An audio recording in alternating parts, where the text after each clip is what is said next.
University of Illinois is considering rehiring a 1970s-era Symbionese Liberation Army terrorist. Very good. James Kilgore previously served as an adjunct professor at the school, but his contract expired. Before that, he spent 6 years in prison for taking part in a deadly bank robbery. In 1975, Kilgore and his SLA comrades robbed 2 banks to finance guerrilla warfare for their communist revolution. During one heist, a customer was murdered, the mother of 4 bleeding to death on the floor.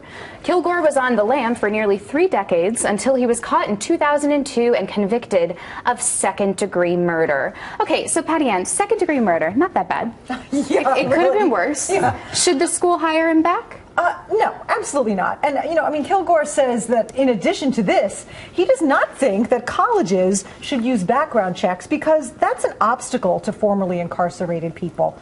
I think that's the idea. I mean, this guy, he was not in for shoplifting. I mean, he was convicted of murder. And, he's got this whole group, friends of James Kilgore, who are out there lobbying intensively, they say, to get him rehired. I mean, seriously, you can't find a better cause than that? I mean, there has to be somebody better to teach at the school than somebody convicted of murder and who was a fugitive for 3 decades. I agree with you, but Bernie does not. No, he actually is a friend of Kilgore. Listen, this man, what he did for the cause, and that's different. that makes it all different because what the cause, he was fighting the man. You understand? He was fighting the man, so it makes sense. It was, look, to be serious though, if he killed somebody because of their sexuality or because of their race, of course they wouldn't have nothing to do with him. I mean, it should be one standard. And this is the same university that employs Bill Ayers, from what I understand. Yes. And this is academia. This is the ugliness, the poisonous atmosphere in academia with the people who make these hiring decisions. It's disgusting. And this is taxpayer funded. Yes, sure. I don't want my tax money going to that man. Yeah. Hell no. Although, he is rehabilitated. Yes, that is technically. the argument. So then, should these people who have served their time, Camille, should we not do these background checks? Is it then not necessary? I'm going to provide my non-answer to this question this way. In full disclosure, my older brother played football at the University of Illinois. He was a running back there for a while. I don't want to besmirch them. But this is Exhibit 542 in why there should not be any sort of federal funding, no government funding for universities. I think higher education is sufficiently competitive that we can find a way to finance our education without getting the government involved in it because you end up subsidizing crap like this. It's a dubious enough value for most students who end up going to college.